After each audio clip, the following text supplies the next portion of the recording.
gente, 2 milhões e 100 mil usuários sem energia. Agora à tarde parte desses locais, parte da energia já foi restabelecida. Agora são 570 mil pessoas sem energia elétrica. E a gente vai falar sobre isso ao vivo agora com a Maraísa Matos Silveira, ela que é coordenadora do Procon Municipal de Limeira. Por quê? Por conta dessas fortes chuvas, né, gente? Esses consumidores que acabaram tendo muitos prejuízos. A gente viu aí na reportagem, a mulher falou, olha, tudo que eu comprei, tudo aquilo que estava na minha geladeira, acabou estragando. Quer dizer, tem gente que acabou indo para dormir na casa de parentes, hotéis, mas enfim, muita gente não tem para onde ir. E aí como é que faz? Em uma situação como essa, gente, uma descarga elétrica, queima aparelho eletrônico, quer dizer, você tem prejuízo, como mostramos aí na reportagem, você tem ali a alimentação, não só da semana, né, mas às vezes até do mês inteiro, que você põe ali no congelador.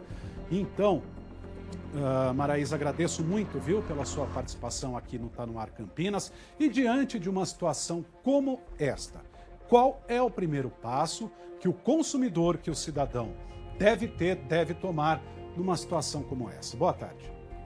Boa tarde, eu que agradeço o convite para participar do programa.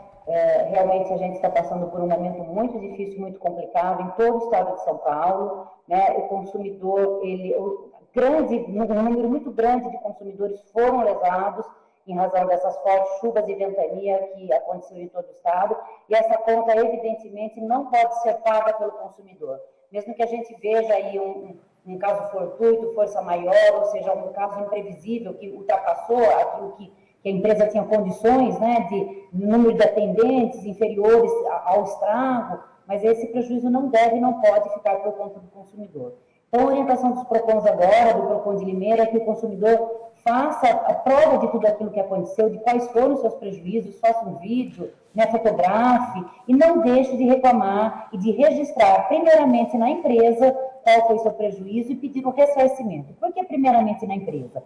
Porque muitas vezes a gente vem a PROCON, ajuizado, e a gente não teve sequer o pedido de ressarcimento negado. Então, é importante que faça essa reclamação na agência prestadora do serviço, que sabem, né, é fato público e notório esse problema da queda de energia, que perdura até hoje em tantos municípios, e a gente espera que dessa forma amigável, sem que o consumidor precise procurar a justiça, ele tenha ressarcido o seu prejuízo. Bom, pois é, até porque existe uma norma, né, uma resolução da própria Agência Nacional de Energia Elétrica que responsabiliza as concessionárias de energia, justamente por eventuais prejuízos causados aos cidadãos. Bom, então, primeiro passo, entre em contato com a própria concessionária. Agora, com relação ao PROCON, porque talvez nem sempre a velocidade esperada pelo consumidor seja aquela que a própria concessionária consegue resolver o seu problema.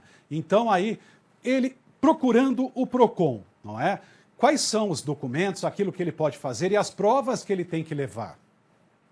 É muito oportuna essa pergunta, porque muitas pessoas chegam com uma urgência extremamente para o dia seguinte, na verdade, né? A gente tem pessoas acamadas que precisam do restabelecimento da justiça, e a gente também não tem nos PROCONs a figura do juiz, que pode dar uma liminar e determinar, né, que aquele serviço seja restaurado naquele momento. Aqui no PROCON nós somos um órgão administrativo e também temos prazos. Então, em casos extremamente urgentes, é importante que o consumidor procure a justiça. Nos demais casos, quando ele tiver o pedido negado pela concessionária, ele pode vir ao PROCON, trazer os documentos que ele tiver, se tiver uma fiscal do produto, ótimo, se não tiver, traga fotos, traga um vídeo, né? E a gente vai chamar as empresas aqui que negaram esse ressarcimento do consumidor por uma audiência de conciliação, e esperamos, né? A gente não teve ainda nenhum caso, como eu disse, nos bastidores, tudo aconteceu na sexta-feira, hoje ainda é segunda-feira, muita gente correndo atrás do prejuízo, assim, de dentro de casa mesmo, não conseguiu nem sair para vir aos PROCONs, para ir até as concessionárias dos serviços, mas é importante que depois de ter negado, venham aos PROCONs ou aos juizados, para que a gente possa registrar a reclamação. Pois é, até porque não é uma situação simples e nem imagino eu que tão tranquila assim, não é, doutora? Por quê? sempre há investigação em cima de cada caso. Óbvio que as próprias concessionárias de energia vão investigar esse eventual dolo, enfim, esse prejuízo causado ao cidadão. E quem é que define, por exemplo, num caso como esse, vamos supor que a pessoa, olha só, teve ali todos os produtos da geladeira, né, acabaram estragando por causa da falta de energia e também um bem material. Vamos supor, não só de linha branca, mas aí, por exemplo, uma televisão queimou, enfim. Quem é que calcula o valor desse prejuízo que o cidadão teve? E aí, tem algum prazo mínimo ou não? A gente conseguindo levar os indícios já são suficientes. Por exemplo, a marca, o modelo de uma geladeira, como você me perguntou a princípio. Isso não é o mais difícil. A gente apurar esse valor, o valor do prejuízo, nesses casos, fica mais fácil. O problema é quando o consumidor tem um prejuízo que ultrapassa a esfera material e entra numa esfera moral. E aí é como você disse, o juiz vai ter que analisar o caso concreto, né? E aí só perante o juiz, só com uma ação judicial, o consumidor vai ter os seus prejuízos, os seus danos morais reparados, né? E o prazo que as empresas pedem normalmente são de 30 dias para avaliar o valor que vai ressarcir o consumidor, uma vez deferido, né, o pedido de ressarcimento de algum produto de linha branca, que eu acho que é realmente o mais fácil e que hoje em dia pouco vai se discutir se foi em razão, né, desse temporal, porque eu acho que isso está mais do que provado, não precisa mais nem discutir caso a caso. Nem mesmo fazer a visita que muitas vezes a Eletro, a concessionária, faz à casa do consumidor. Acredito que no caso de um volume tão grande,